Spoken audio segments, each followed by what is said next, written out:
Hey everyone, and welcome back to episode 2 of Anime BS with Jason and Gary. I think we need a better name for this, Gary. What do you think of Anime and Chill with Jason and Gary? Anime and chill with Jason and Gary. Anime and Chill with Jason and Gary. That's what we're gonna rename this to. I was thinking about it the other day, and BS with Anime BS with Jason and Gary is good, but let's just do Anime and Chill, and we'll both keep our pants on for the I'm about to moment. say, are we going to slowly move on each other? Slowly move on each Come other. closer? Eventually, just stop talking and people will Yeah, just hear us having sex. yeah, pretty much. No, it's we could post up that meme when you're into when it's like 5 minutes into Anime and Chill, and she takes her pants off, and you just have like this horrified look on your face because you're just here for anime. I don't know what she's here for. But so, just a warning to those of you listening, spoilers ahead. This week we are going to be talking about the first and somewhat second episodes of some of the fall 2017 lineup. We're going to be talking about Juni Taisen, Zodiac War, Vanishing Line, Garo, King's Game. I'm going to be talking about Sengoku Nightblood. Gary's going to be talking about Dai's Irae. Yeah, He's I think it's how you spell it. still a little confused on that one. And then we're also going to be talking about Recovery of an MMO Junkie, which can only be described as completely adorable. And of course, what lineup would be complete without us talking about Food Wars. Easily one of the most hype and so far best animes of the fall 2017 season and every season that it appears in. I don't think Yeah. that it has ever had. I don't think it's ever actually even had a rival for like my number one spot. Um, I can't think of what other seasons it was out in, but I know whatever season it was in, it was always number one by like a long shot. Yeah. Food Wars is always the best. I want to say Food Wars and One Punch Man went on at the same time. Oh And yeah. wasn't Food Wars still going when My Hero started? Or did it end right before My Hero started? I think it ended right before My Hero because I don't remember them being out around the same time. So, or maybe they did, and that was the reason why I didn't watch My Hero until a little bit later on because I was too busy uh, watching Food Wars. So Maybe. maybe. I mean, But Food Wars is still the best, but yeah, I mean, no, there's shows out there that definitely were, I won't say as good, but pretty they, top tier. they were top tier, but it's always hard to take the top spot away from Food Wars. I mean, other than One Piece, but One we don't Piece. count One Piece. One Piece is never this is fall 2017 One Piece. One Piece is always just this is One Piece. One It's Piece is this is my life. this This is my is life. yeah. Yeah. But anyways, do we want to start with Food Wars or end with Food Wars? I don't know. We kind of started talking about Food Wars. We Maybe we did just kind of start. let's just start with it. Yeah, let's just start with Yeah. it. So, yeah, I am pretty hyped so far for this season. It started out real strong, um, and I mean it's classic Food Wars. Soma comes in, gets kind of put in his place, but that's never gonna stop him. He's always got that. Oh, I'm gonna find some way to win. So they're doing a festival. Gary, do you want to explain a little bit about the festival? The the whatever it's called fest that they're the autumn Yeah, isn't it fall like uh the moon goddess festival? moon goddess festival. Yeah, I think you're right about that. I I wasn't mean, sure if that was the name because that was one of the things in Fate Grand Orders. So I was like, it's moon something maybe. right. No. Yeah, I think it is. You're confusing me now, Jason. I'm You're throwing confused. me all around. Yeah, it's like Dies Irae. No, that doesn't even throw me around. It just leaves you with a sense of confusion. Yeah, I mean, the basic concept of the whole thing is you just, whoever sells the most. Moon Banquet. Yeah, Moon Banquet Moon Festival. Banquet. Yes, that's Uh, what it is. so there's three different areas: poor, middle class, rich, essentially. And then yeah, people just try to sell to, thousands and thousands of people. Most of the elite 10 go to the rich area. Most of your normal people go to the middle, and peons go to the bottom tier to try to make the most money. Right.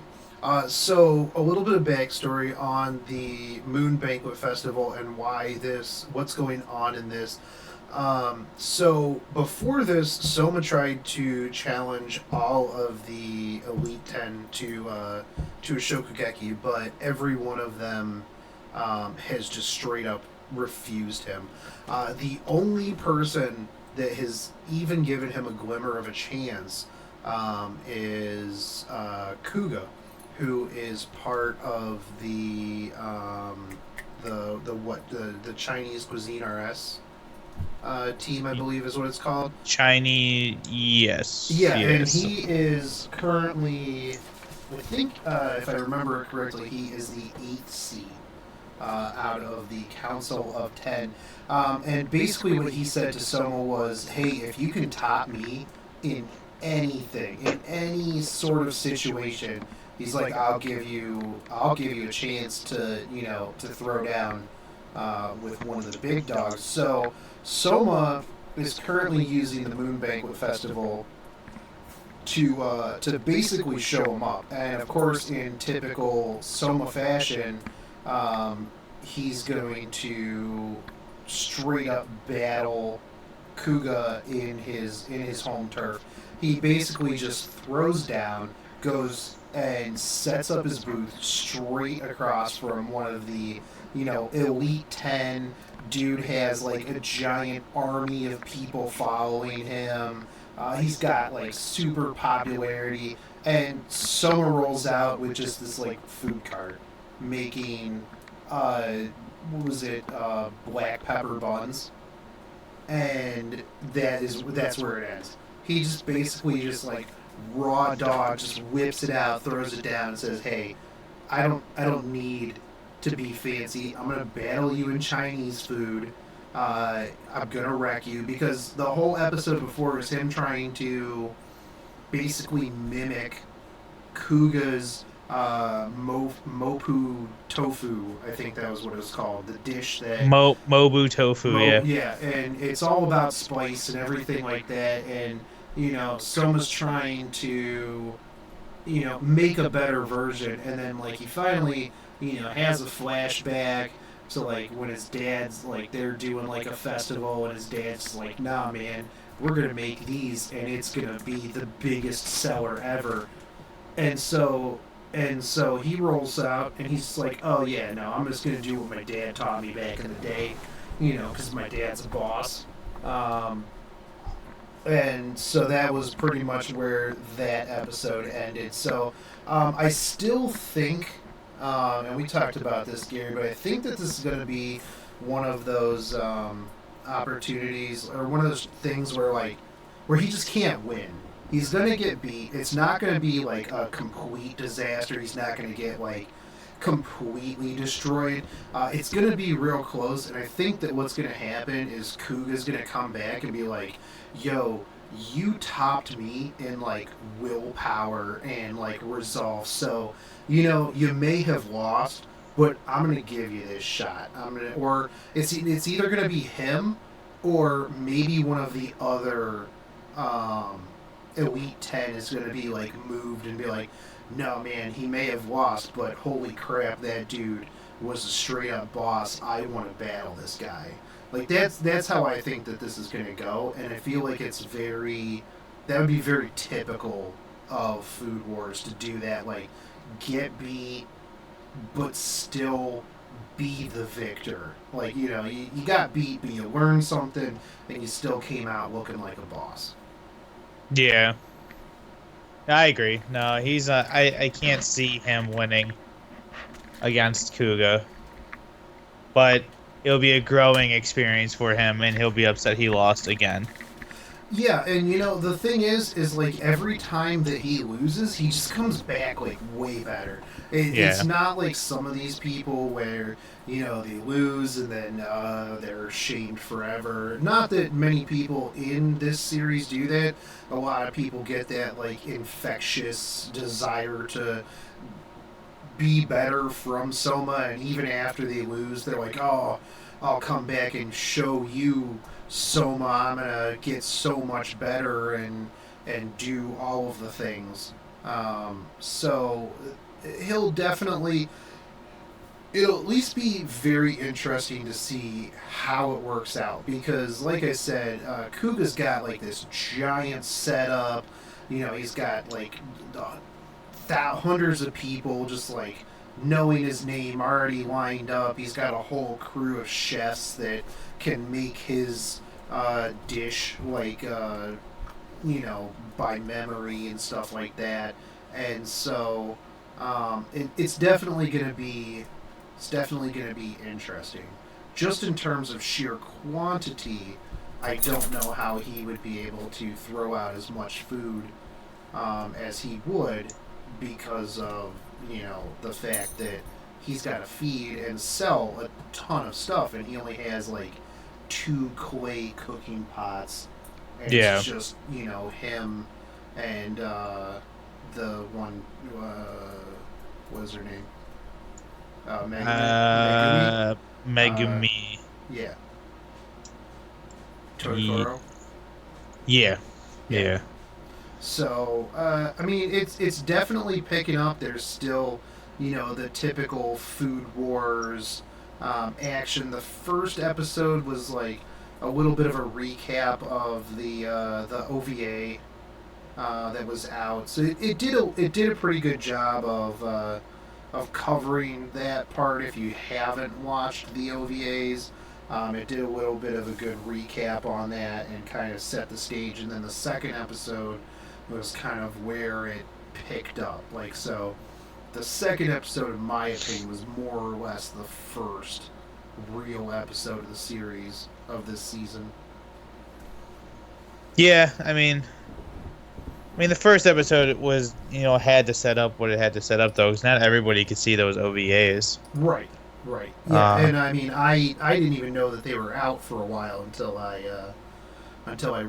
somebody told me, and then I went and watched them, and I was like, oh, okay, cool, good thing I got this done before the next season came out. yeah, but I think next episode shit's gonna go down for Oh sure. yeah, no, absolutely. I don't Yeah. think they're gonna mince words with next episode. Next episode, something's gonna happen.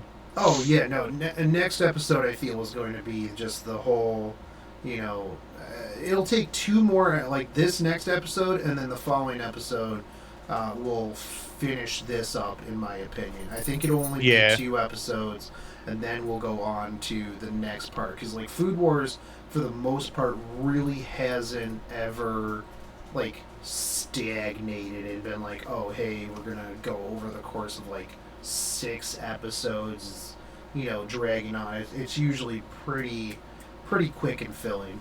But we could talk about Food Wars for the next like 2 hours. So let's move on to our next one.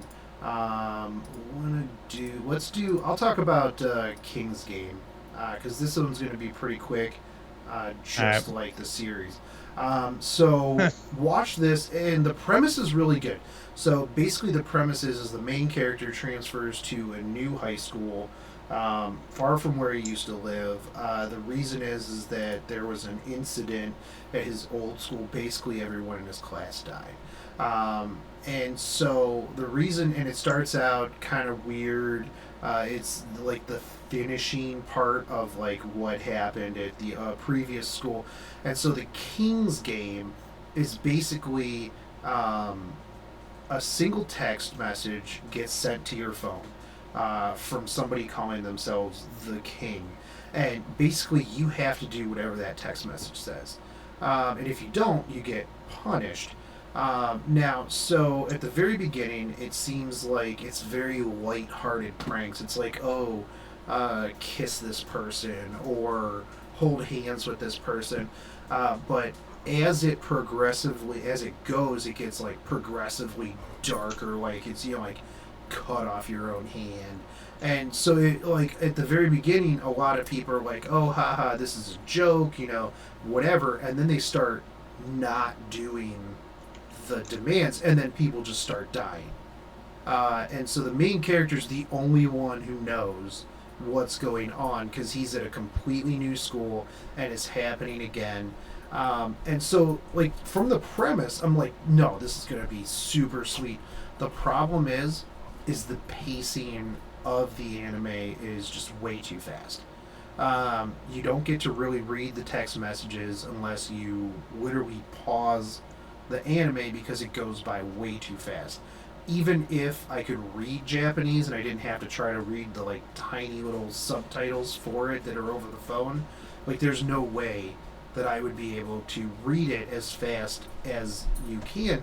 And when I went back and I watched it again and paused everything, they add so much context to it because like I would see somebody with a phone and then they just would burst into blood. And I'm like, oh, okay. I don't know why that dude burst into blood, and that was weird, but I guess that's part of the punishment. But then, like, when you go back through and you pause it and you read, like, the content, like, oh, okay, this makes more sense. This is why this person's freaking out about this thing. Oh, these are why these things are happening. So, if it slowed down a bit more, it would be great. But the fact that everything kind of just, like, slams through super quick. Within the first episode, like half of his class is dead. Everyone's confused and angry, and I'm just like, oh, all right. Some girl likes him a whole lot, and he just wants to die, and now everybody's dead. Oh, half of them are dead, and everyone's freaking out. I have no idea what's going on. So it's like I really wanted to like it. I really like the art's pretty good. Like the premise is really good. It just blows by way too fast, and a lot of people on the internet have also echoed that sentiment that if they would have just like slowed those parts down a bit. The other thing too is like you're introduced to so many characters that you just are not gonna care about them. You're just like, oh, hey, look at this new character. I wonder what part they're gonna play in this. Oh, they're dead. Oh, okay, that's cool. It's like parts of it are like Game of Thrones, where you're like, I don't even care about this character because they're probably going to die in the next. Oh yeah, they're dead. Okay, cool. So I'm gonna probably give it like another episode or two and see if like maybe they slow things down or maybe I can just read faster, which I mean I read pretty fast. I've been reading subtitles for a long time, but if it doesn't like slow down a bit now that like half of the people are dead, then I'll probably just throw this one out the window. Cool. Yeah. Yeah. So, all right, Gary, tell us about Irae. This will be faster than your explanation. I can't tell you what happened. It's about Nazis and supernatural people. It's the whole episode 0. Like, no, legit. So you pretty much, I mean, I didn't realize until afterwards, it's episode 0, so it's a prequel to episode 1. Because 0 comes before 1, of course. Right. But you literally, like, they just start talking out of nowhere. This dude's on a golden floating castle / city looking thing. Says like 3 words, and then it does like a flashback instantly to maybe the same person. I don't know, because their hair color is the same, and they kind of look the same or similar, but one's more menacing looking and has way longer hair. And then they go through this whole scene that I don't understand what they're doing. They're just like whispering and like, I have to go. and then they're fighting like instantly, and like I honestly cannot tell you what happens in this episode of this show because it made no sense. It was so just quick paced, and then about toward your it's over, and you're sitting there dumbfounded, wondering what you just watched, and then they start going through all these like showing these people with like these special powers and stuff on the city, the castle, the golden like castle city thing, and it goes into a wormhole, and that's the end of the episode. Oh. Like, I don't. It really made so zero hold on. sense. Where did the Nazis come in? They were just Nazis. They're literally just Nazis. It's like an alternate World War II universe. Oh, okay. it's an alternate. Okay. Do they get punched in the face? Nazis, they do not get punched in the face. Actually, Nazis punch other people in the face. Wow, that's not how that's supposed to work. Yeah, I know. It's also not in America. Oh, so. Fair enough. All right, well, yeah, that's. I'm gonna have to go watch that and see if I come out as confused as you do. That is the whole, my take on Irae or whatever it's called, and then I will watch episode 1 and hope to God it explains something. But if every episode is like that, I do not know if I can mentally take watching the show. The action and the characters looked really cool. Yeah.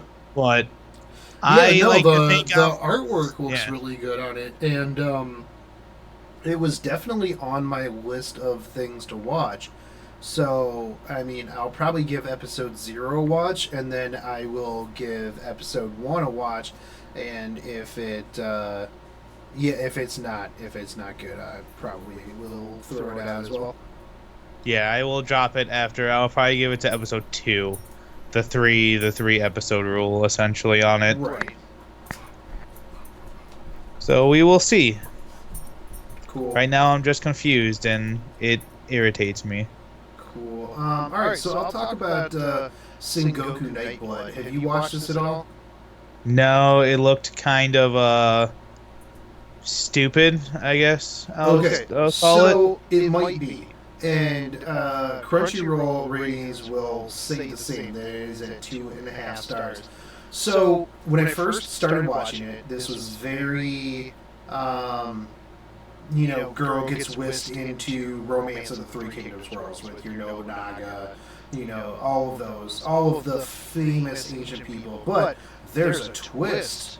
They're like vampires and werewolf people, and they're all like mythical beings type deal. So like Nobunaga and stuff like that, they're vampires, and of course this chick has magical blood that gives them like superpowers, more so than being normal ass vampires, because they need to have awakened vampire blood, or of human Japanese girl blood, in order to awaken their powers even more. So it's interesting. I'm a big fan of pretty much anything like Romance of the Three Kingdoms-esque. Like, I loved Drifters. And there's parts of it that kind of, like, in the action, like, look a little bit Drifters-ish. The art gets a little bit intense, and the fights are pretty cool. The fact that like everybody kind of has like their own fighting style, I kind of liked. The second episode was a little, I don't know, too wordy. Like, I liked the second episode because it kind of brought about a little bit more storyline for some of the characters. But it's basically the chick just getting to know everybody, and of course, like the main guy is like, "Oh, I'm gonna marry you because you got magic blood," and the girl's like, "I don't know. I kind of want to go back to Japan, and you're kind of, I don't know you. I don't know if that's how this works in this world, but I'm good." And he's like, "Ha. I'm still gonna marry you. Like, sucks to suck, man. This is the thing that I'm gonna do, because I'm kind of in charge of all this stuff." And she's like, "Yeah, And he's like, yeah, I like your blood. And then other people are like, we need her because she's got blood. She's got magic blood. So, I mean, it's definitely not I absolutely have to watch this, but it's more of like a Knights and Magic from last season, where when I sit down and watch it, it's cool. It's definitely not going to take precedence over, like, a Food Wars or, Garo Vanishing Line or something like that, but yeah, I'll watch it when I get some time. It's not terrible, but it's not great. It's one of those filler animes of the season where if you got time, cool. If not, you're not really missing much. Just shotgun a couple episodes the next time around. So, which speaking of Garo Vanishing Line, probably going to be my number 2 under Food Wars because the artwork's amazing. The main character is one of the most manly, badass dudes that I have run into in anime since, like, fucking Guts. I love anybody who sits there and prays about boobies. Yeah, oh my god. Like, so, like, in the very, before even the very, intro, the dude just, like, beats the shit out of some titty demon. Literally, I had to pause it and, like, zoom in. I'm like, is this demon just covered in boobs? It's I'm like, yeah. Titties. I'm like, that is just that's a titty demon. So he beats the crap out of a titty demon, and then after he's done, there's just a super hot chick just hanging out on his giant badass motorcycle, and he just walks up and then just, like, prays, like, right in her cleavage, and he's just like, I'm just praying to the fact that I'm alive, and then just, like, rides off, like, on his badass fucking motorcycle with just a super hot chick just being a boss. And I'm just like, okay, that is, like, the first, like, 2 minutes of the anime. I'm just like, okay, this is great. This is gonna be phenomenal. But so basically, the premise is that they are in this, like, highly advanced, like, magic tech city, and there's this secret world of demons and stuff like that are all based off of the sins that, like, once you fall into, like, you have desire or something like that, you be taken over by demons. And so the guy who's the main character, his name, I don't know if his name is Sword or if that's just, like, his ranking as, like, one of these knights.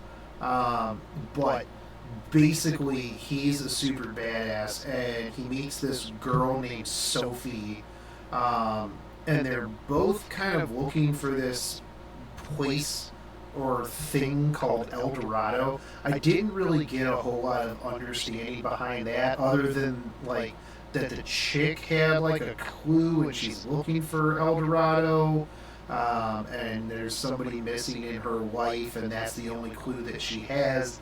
But then, of course, like, Sword, and I think that's his name, because I don't know if they mentioned anything else. Do you know if he had a name other than that, Gary? I thought they just called him Sword the entire time. Okay, cool. So we're going to go off of his name is Sword, which is a badass name for a freaking badass dude. Like, yeah. How hardcore. Like, we're going to name this kid Sword. That's just what his name is, But so they meet up, and he is, like, just beating the crap out of this, like, was it Moonlight Wizard, fortune teller that Sophie ends up going to find out about El Dorado and her missing relative. I think it's her brother. I think it's her brother. I don't think it was her dad or anything like that. But yeah, she was looking for her older brother. Older brother. Okay, cool. So she's looking for her older brother, gets an invite to this like, moon wizard dude's place. Ends up that he's, like, a crazy demon that just likes to kill redheads and eat them and stuff like that. So, of course, Sword shows up, starts whooping this dude's ass, saves Sophie, ends up using her as bait later on to like find this dude, ask him about El Dorado. He doesn't know, so he like turns into this like crazy Power Ranger yellow lion armor and just like This dude was way cooler than a Power Ranger. This Dude. dude's armor was beastly. Dude, it was like, oh man, no, it was like Ronin Warrior armor. Like, remember Yeah. Ronin Warriors back in the day? Such a good, Wars was the shit. so Yeah. good. But So he good. he not only does he transform, but like his motorcycle transforms. He basically turns it into a blender and just like blends this thing, like tornado sword. It was awesome. Literally has 5 stars right now on Crunchyroll, and I can absolutely see why, because it was really good. The artwork is really good. The story premise seems pretty good. There's a lot of super hot 2D chicks with their boobies hanging out, so that's Big old titties. always Yeah. a 5-star for me. But yeah, this definitely my take on it is it's going to be one of the more interesting animes of the season, and I mean it already hooked me on the first episode. Like I'm pretty hype for pretty much the whole journey that Sophie and Sword are going to have to go on. Yeah. No, it's yeah, the whole episode pretty much kept me aroused Oh the yeah. entire time. Oh, and Yeah. let's not even forget that at the very beginning, Sophie just straight up judo flips some creepy dude that tried to hit on her, and just like knocked him out, like Yeah. just there. I'm just like, oh, all right, that's cool. She's kind of a ninja. So, yeah, no, definitely up there on my list of I absolutely have to watch this. So, keeping in line with the just badass action, let's go to Juni Taisen, Zodiac War. I will let you talk about this one a little bit, Gary.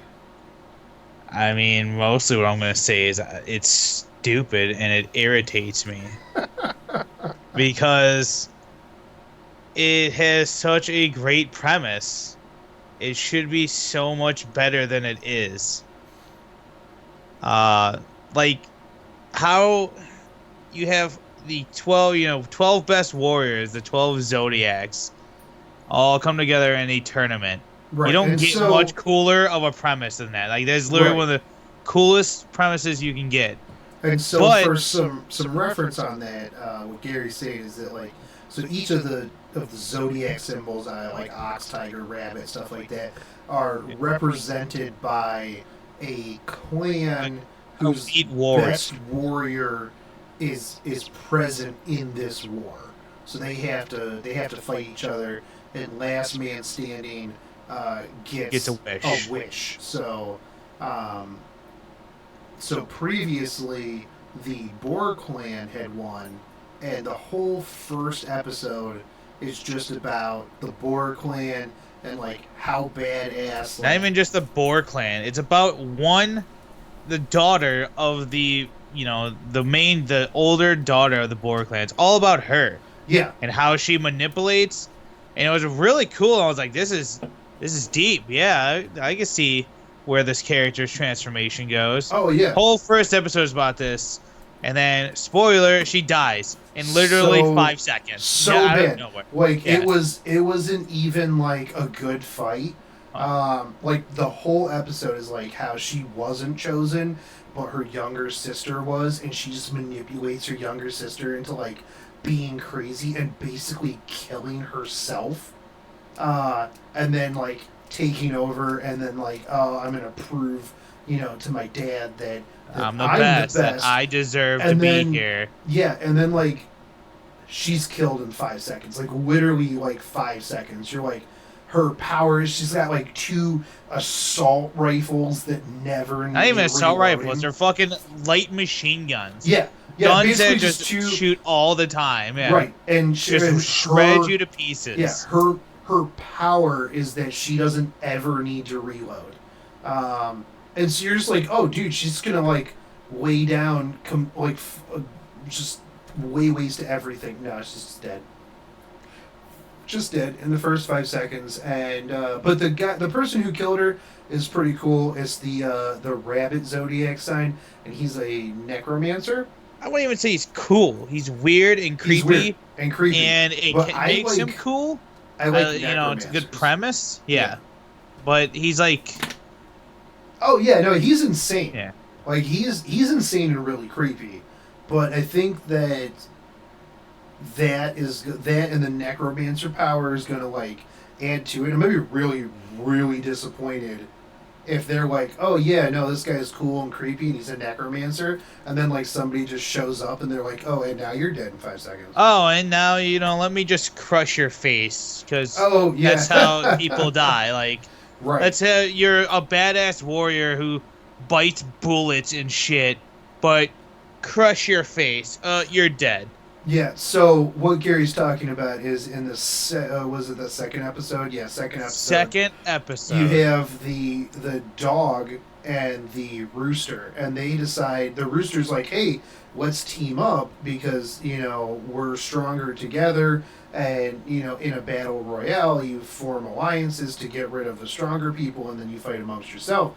So the whole thing, the dog is going, oh man, yeah, I'm gonna betray this chick, she's dumb, whatever. And so the dog's power is he's like all about like poisons and biting, and his power was a little confusing, but it seemed like he was like a poison type deal. He pretty much had control of poisons. Yeah, and he everybody thought it was just because he had such a mean bite. But nobody understood that it was because he had venom in his bite. Right. He controlled poison. Yeah. So he kind of broke the rules of the game in and of himself because he was immune to poisons. Right, which at the very beginning, everybody had to consume a thing that poisoned them, and so they only had a certain amount of time to beat everyone else to get the antidote and live. And so he completely negated it. So he was cheating, not really, but it was a little unfair. But it doesn't matter because he's dead now. So he had a poison that would increase your natural powers. So the whole time he's like, I'm gonna betray this chicken chick, and he bites her to put a poison in her to increase all of her power, and she literally just crushes his head. He's like, haha, I'm so smart, and then she just pushes his head into the wall and just blows his head up. Which the reason why Gary's so upset is because it's the whole time this dude is just I'm gonna betray this girl, and then he just lets her super close and just crushes his head. You would think that he would bite her, turn her super powerful, and then run away because now she's super literally powerful. Anything. Yeah. The dude bites guns. You mean tell me you see a hand coming at your face and Right. you gonna fucking bite it? Yeah, and he has such poor reaction time that she can just slowly push his head, crush it. Yeah, it was pretty dumb. Overall, though, I mean, it's got a good premise. Overall, I'm super hype. Yeah. But it's pissing me off. I hope that every fight is just really dumb, so that you watch every episode and you're just really angry about it, so that we can talk about it. And you're just oh god, I hate this. Why is this so dumb? I don't understand. But you're gonna watch every episode. It'll be like ReZero, where you hate everything that Subaru does, and you hate everything he is, but you still watch it, and maybe Rem will show up in this and make it actually worth it. Yeah, if Rem shows up in anything, I will watch every episode of that. Yeah, they need to put out another season. They just need to make a show of Rem. That's all they need to make a show of. That'll just be like Rem, what's going on with Rem? Yeah. All right, so we've got one more to finish this up, and this one is probably going to be one of my favorite ones too. It is Recovery of an MMO Junkie, and typically I don't like cutesy slice of life, but last season I watched Gamers and I really liked Gamers, and it kind of got me into the cutesy slice of life stuff. And this one is just following it up very well. Um, and of course, I like anything that has to do with like MMOs because I'm a huge MMO junkie as well. But so it's about a 30-year-old girl who willingly just quits her corporate job and becomes a shut in neat MMO player. And so the first episode is about her basically, and so she's a girl in real life who plays a dude in the MMO world.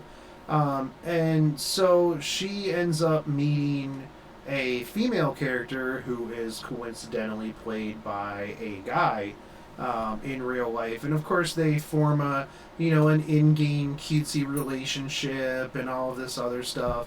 And it's just really adorable. I like it. I like where it's going. And it's really cute because at the end of the first episode, they actually run into each other in the convenience store. Not that they know who each other are, but their interaction in real life is really adorable.